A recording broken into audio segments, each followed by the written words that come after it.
You wake up one morning, and everything feels the same. The walls, the ceiling, the sound of your own breath. It's all familiar.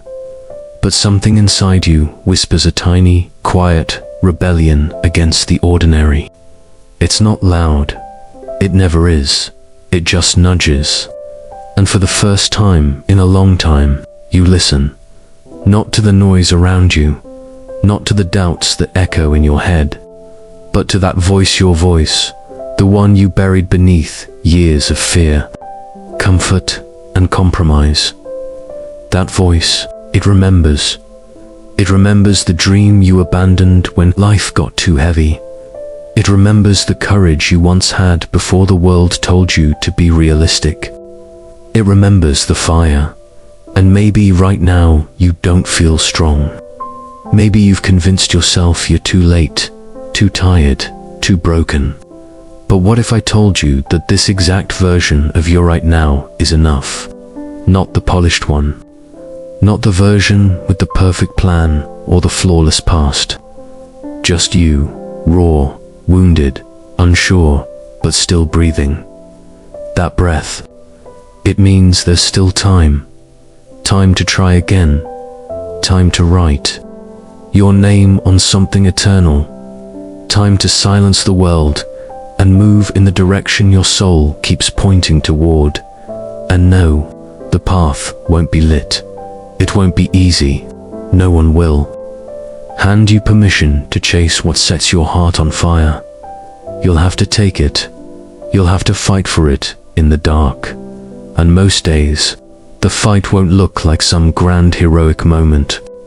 It'll look like showing up, like choosing to believe in yourself when no one else does, like getting out of bed when anxiety is screaming at you to hide, like making one small move in the direction of a better life, even when your legs shake beneath.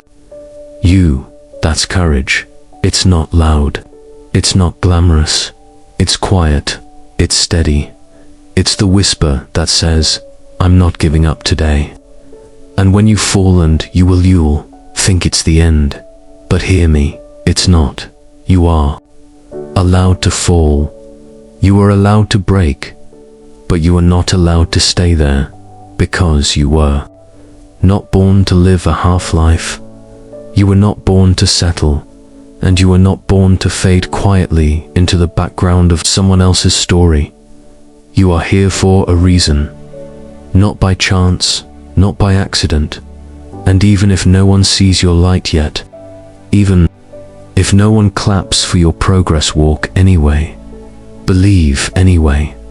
Because when it's all said and done, the only person who has to believe in you is you. And when you do truly do, everything changes.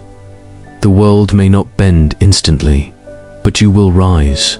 You will find your voice again. You will rebuild stronger, wiser, softer. And one day, when you look back at this version of you, standing quietly in the storm, whispering, I'll try again tomorrow, you'll smile. Because that moment was the beginning of everything.